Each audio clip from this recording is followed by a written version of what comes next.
Hi, this is Suzette the Marriage Warrior, and today I'm going to talk to you about what to do if you notice that your partner is withdrawing from you and what even caused it. Well, first of all, withdrawal is a coping mechanism. It's not a good one, it's a toxic one, and they are taking control back whenever they withdraw.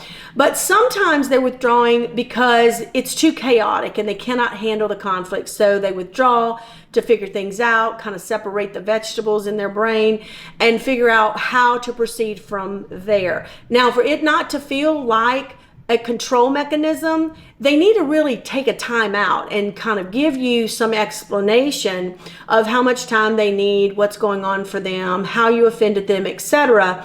But oftentimes they don't want to have that conflict and get you to be more angry with them, so they pull back. Now, I want to talk to you about what you need to do. What's a game plan that you can proceed in?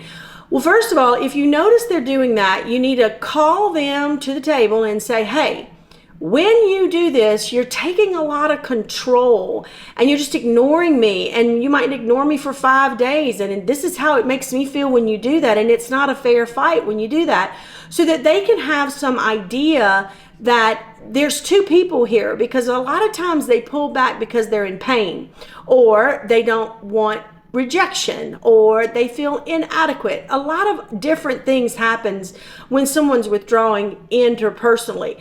And so if they're doing that, you first of all need to tell them how it's impacting you when they do that, because you need to say that they're causing a power struggle and you're the one losing, because if you're the pursuer or trying to figure out what's going on and they withdraw, you just lost that fight. So if you tell them, hey, can you just, if you need some time and you need to figure out and sort this out by yourself, just ask for it. Say, hey, I'm going to need some time. This is what I'm going to do. I'm not going to just peel out and not see you for however many days. I need some time because these things are going on with me. Now, we all have had those times that we just needed that break. The impulses were so strong, the pain was so much that we pull back.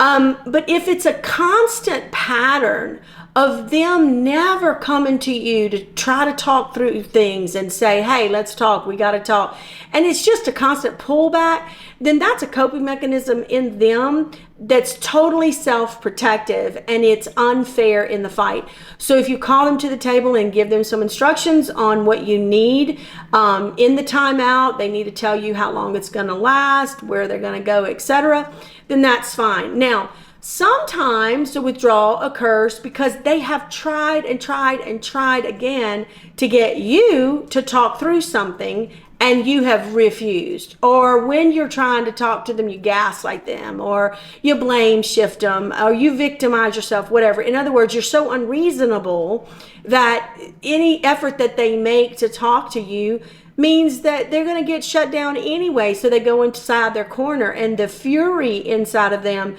is up, so they need to pull back. So this is a very common, complex dynamic in a marriage that can't continue to be a pattern.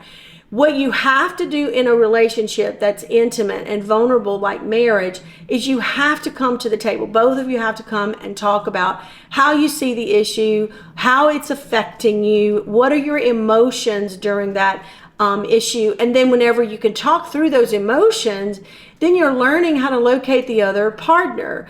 And so that's some of the things that you can do to try to mitigate the pullback. And if there's continuing a pattern, you're going to have to make a decision. If even with you talking to them, they're still doing nothing different, you're going to have to make a decision to either separate that relationship or get assistance in that relationship, because it'll become toxic and it will start to impound on your own self-worth, your own self-esteem, and you will feel powerless.